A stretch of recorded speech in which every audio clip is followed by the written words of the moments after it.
My name is Charlie Smith, and I'm the editor of Pancouver. In this segment of our series, Beyond Chinese, I'm pleased to be joined by Howard Dai.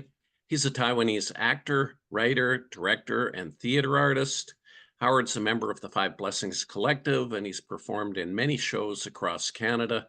In addition, he's keenly interested in how technology can be incorporated into theatrical and digital performances. I'm so happy to be able to speak to you, Howard. Welcome to Vancouver. Thank you. Thanks for having me. My pleasure. You have a wide-ranging artistic practice. Maybe I'll just start by asking how you got involved in the arts. Yeah, thank you. I'd say that I had a very supportive and generous group of teachers in my high school, and I spent really most of my days in high school in either drama room or the band room, and I just felt a great sense of community there. Especially that was within the first. I came to Canada from Taiwan. I was born here. I grew up in Taiwan and did elementary school there, and I came to Canada when I was 13. And so within the first few years of me being in Canada, I found Well, that's music and drama, and so that was really the things that made me feel like I feel part of the community and made me feel like I belong in this country and this place. So yeah, that's interesting. And which area of Taiwan did you grow up in? I grew up in Taipei, right in the city. Yeah. Oh, okay. Mhm. And what drew you toward acting in particular? Yeah, I mean I always have a have a long version, short version of this one story I tell. Essentially in grade eight, I my high school was doing Grease the musical, and that was my first year in that high school. It was a big high school, it was grade eight to grade 12, and I had missed the audition, and I had I barely spoke English still at that point, and um I went to my drama teacher and I missed the audition. And I asked how could I still be involved, and they said, "Well, you just still come and be a stage crew on this musical we're doing." So I ended up attending every rehearsal and just felt like I was home in that rehearsal room, hanging out with everyone. And on opening night, on closing nights, the teachers kind of brought me backstage, and they had prepared because they knew I wanted to perform, but didn't know how, and so they had set out like a chair in the dressing room. They had like I had brought an extra set of costumes. They had greased out my hair, and so I still had to do my job as a stagehand that night, but I got to be in the last two ensemble numbers in Grease the Musical. And I remember being on stage, and I remember doing the curtain call at the end of the show, and it was in Massey Theater, which is this beautiful theater in New Westminster. Um, and I think that was the moment where I was like, oh, whatever this is, I want to keep doing it. And Yeah. so Well, that it's was what great did you it. do your debut at the Massey Theater. I know, yeah, it's stunning. What types of projects interest you nowadays?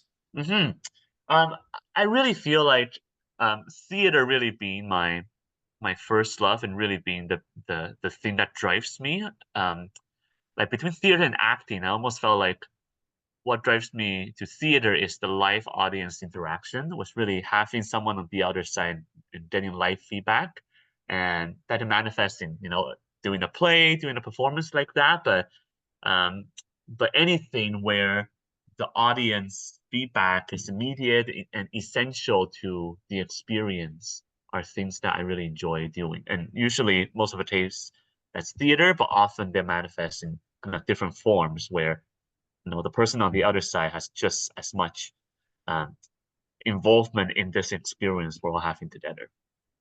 And how did you get involved in motion capture, performance capture, some of those, you know, high-tech areas of arts? Yeah, yeah. Over the pandemic, I did a show in virtual reality, VR, and so we had made a whole show within the VR world, and we had created and rehearsed and performed this show, which for me kind of felt like an introduction already to this like intersection of art and technology, and very much like a full body puppetry. And someone in this ensemble which I did a VR show with had been doing motion capture. I've been teaching and working in motion capture, so I ended up connecting with him, and we wrote a professional development grant together with the Canada Council for the Arts, and so through that I got to do kind of a year of one-on-one mentorship with him. His name is Charles Douglas, my mentor in motion capture, and we ended up doing a lot of work and in kind of decoding this form because it's still quite new and quite mysterious to a lot of people because kind of the industry in video games, in the movie, the technology involved is so um, high tech and so almost expensive that it is intentionally secretive. Like the auditions you will get, you don't really get a lot of information, and so part of the work is also decoding um, how to work within the form, which are things that's still very new. Like there are barely any schools or training programs out there that's teaching how to work within a medium. So it was You, very you mentioned you mentioned puppetry, Howard, and I'm wondering if you have any insights into Taiwanese puppetry, this kind of ancient tradition that you can bring to bear in this 21st century motion yeah. capture. Oh, that you know what? I never thought about that. That's an awesome idea. Yeah, I grew up watching a lot of these like Taiwanese puppetry, like Hmm. on TV and on the streets, and they Yeah. would just do that. And yeah, I've Well, never something thought to about that. consider, maybe. Now you've Yeah. also been part of the Push Festival. You've Uh-huh. worked on an East Van Panto. These are landmark events in Vancouver. Mm, Um, you made your debut at Stratford, which is, mm, I believe, the largest theater festival in Canada. mm. Can you share some of the highlights of this journey that you've been on? Yeah. I've really enjoyed every process I've been a part of, and really all of them has been a team effort. None of these things is something I've kind of pursued alone or down alone. It's really always with a great group of collaborators, and so I feel like every project I'm just constantly reminded of how important and effective kind of collaborative processes are, and that when and you will know whenever you're in the process where everyone feels heard and valued. Um, and those are the work like without fail, those are the rooms. If you have a great room together as you're making the work, those are the works that are going to cause a ripple and have a great impact in the Well, community. you've also worked Yeah, with the great Canadian director Giovanni Sai, who used to yeah, be at Gateway Theatre. I'm wondering what you've learned from him working, yeah, on shows that he's at the helm of. yeah. I've done. I did a show in Vancouver with him a few years ago, and now at Stratford, I'm working on the world premiere of a show that him and his partner Liana Brody wrote together called Salesman in China. That's premiering end of this month. We're in preview right now, and Giovanni is also directing. And yeah, he's been a great leader. In and he's got a really significant career in Canada in the last many decades of kind of bringing these like East Asian work, which is Asian work, in the forefront of Canadian theater. And so I'm continuing to learn how how he runs the room, and in a way like um, being at Stratford Festival, which is a place, it's a big institution where I would say historically, I don't feel like I can see myself. Prior to this, I don't see myself really performing on this stage at all. And he really is a champion that one made the show happen, and two brought all these people that maybe previously wouldn't have seen themselves on the stage here at the stage. And so continue to see how they work within the existing structure, in Canadian theater, and how to continue to break it open and allow for more accessible, allow for more representation, and continue to strive for excellence. Learning from everyone that's come before us of all the good work that's been done so far, and kind of injecting new energy and new cultural um, energy into the place. So it's continuing to learn how to Yeah, kind of work within the you're system, so to say. breaking barriers here, Yeah, and yeah. you're also part of the Five Blessings Collective. Mm. And what are you trying to accomplish through this work? Yeah, Five Blessings. It's a bunch of us whom are from Hong Kong, from Taiwan.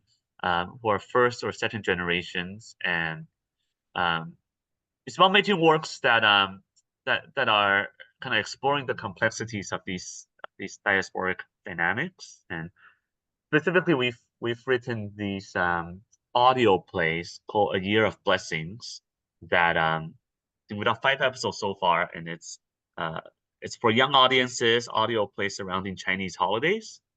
And it's been excellent to make work that parents and kids can listen to together. Like I was thinking about this, that for me, I grew up in Taiwan. My childhood is in a different language, it's in Mandarin.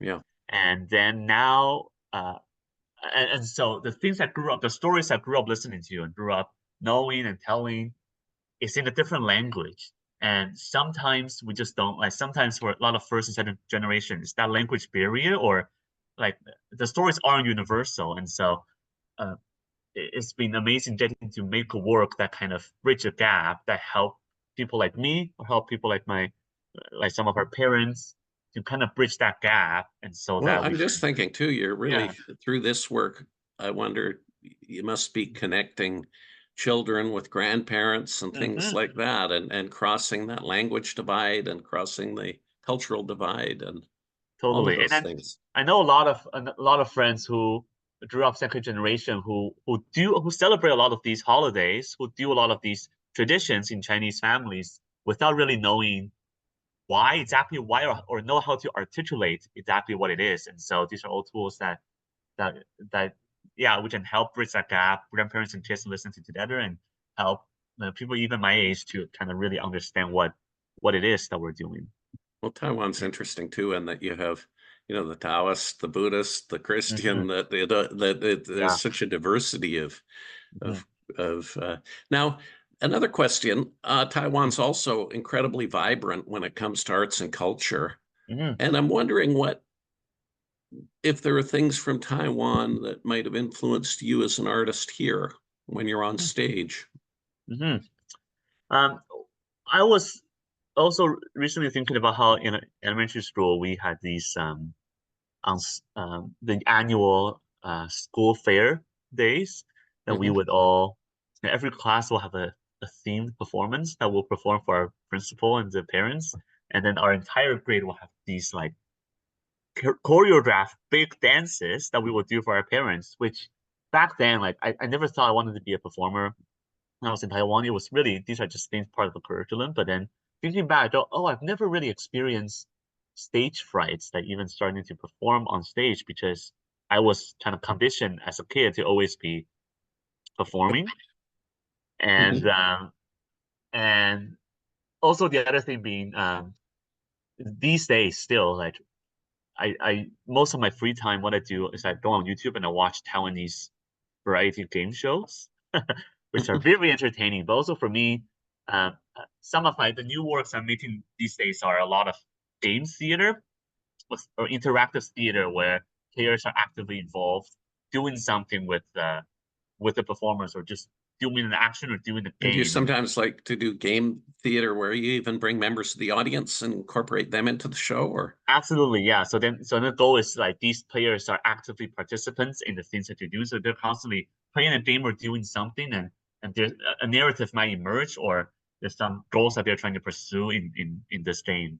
And so watching these Taiwanese game shows, it's been really interesting seeing how it's just every episode is constantly different mini games, and how to design these games in a way that are entertaining, that are fun to play, that are accessible also, and maybe designed specifically to the space you're in, and also allows for like the most fun part of, like, you get to betray your teammates, or like these, like, you Mhm. get to play mind games, and then have the rules being loose enough that you can push against it. And so I just love seeing these games and learning from it I, constantly. I- I'm also curious to know, Howard, what Mhm. obstacles you've had to overcome on your career path. It's not easy to do what you've done, to navigate through arts and culture. Hmm. There are easier ways to make a living, put it that way. I really feel so incredibly lucky that I my mom's been super supportive of me doing what I love, and grew up having teachers and mentors really continue to encourage me and allow me to, uh, pushing for things that maybe I wouldn't feel like I'm confident in doing.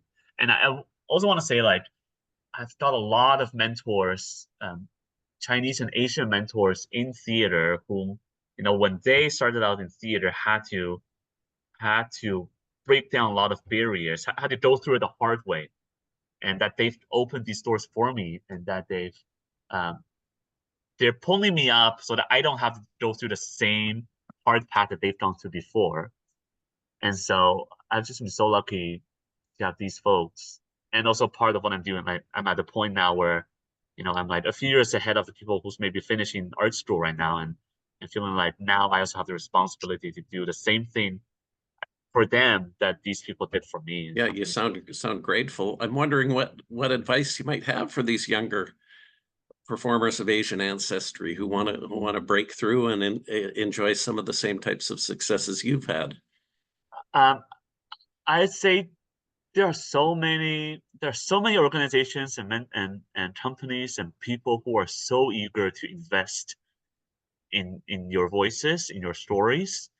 Um, Companies like Rice and Beans Theater, like Vancouver Asian Canadian Theater, or even like ACSEA, like they are just organizations that are always cultivating in stories that have been underrepresented, or voices that haven't had the platform um, to be amplified. And so if you have an idea, make it happen, and if you look for it, there are just so many people that are so willing to to amplify it for you.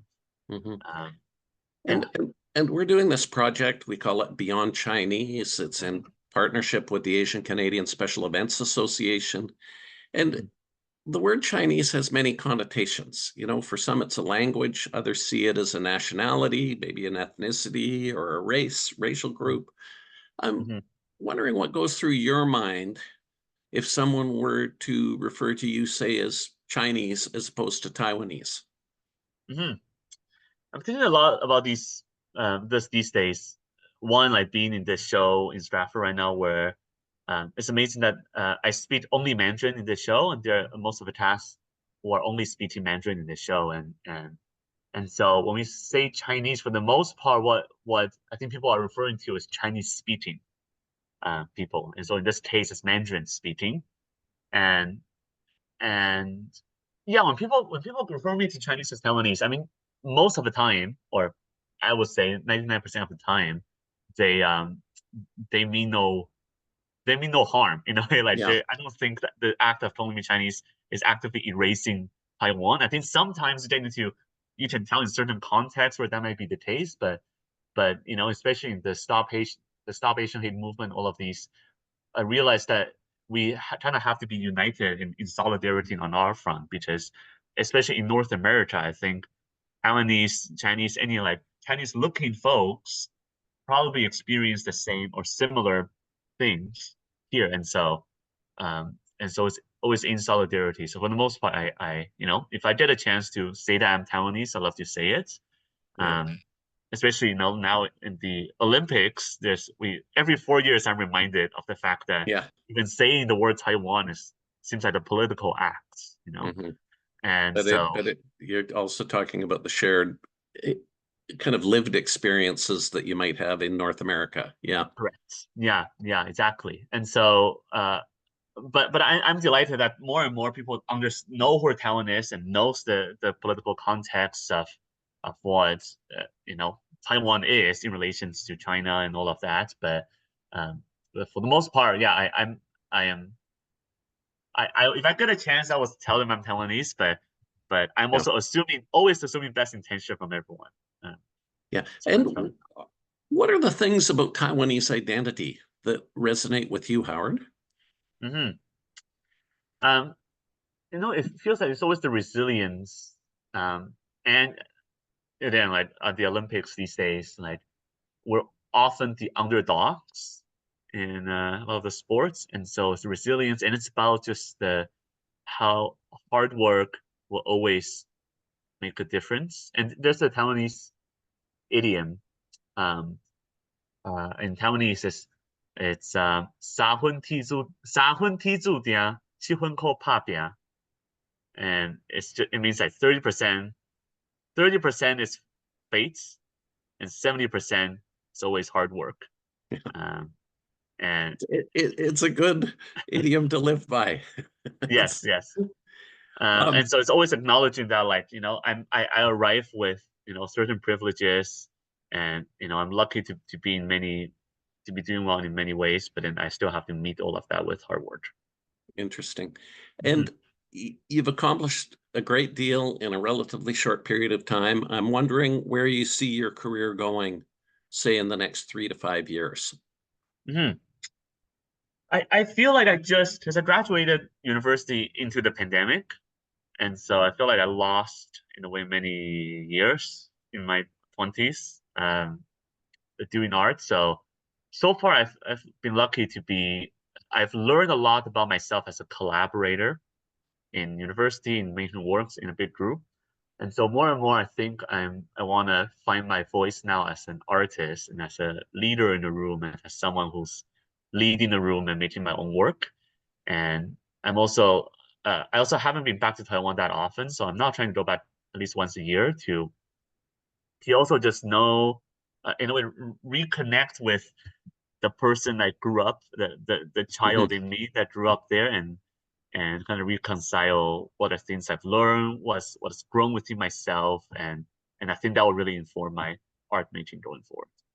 And I'm curious, Howard, are there any other points you'd like to make? Anything I've neglected to ask that you say, oh, I'd like Yeah. people to know this about me? Um. No, I think those are all great things already. I just feel so proud. Um.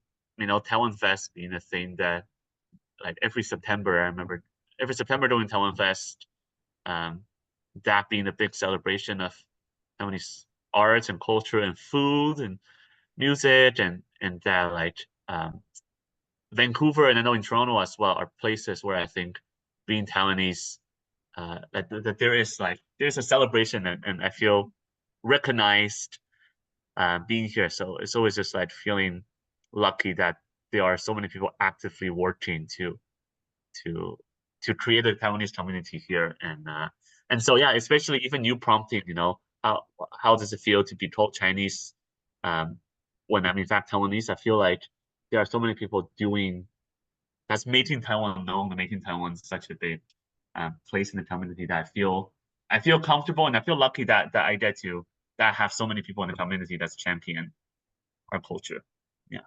Well, that's wonderful. Thank you, Howard. I really appreciate you taking the time to speak to Vancouver. It's been great to meet you and have you on Zoom. Thanks, Charlie.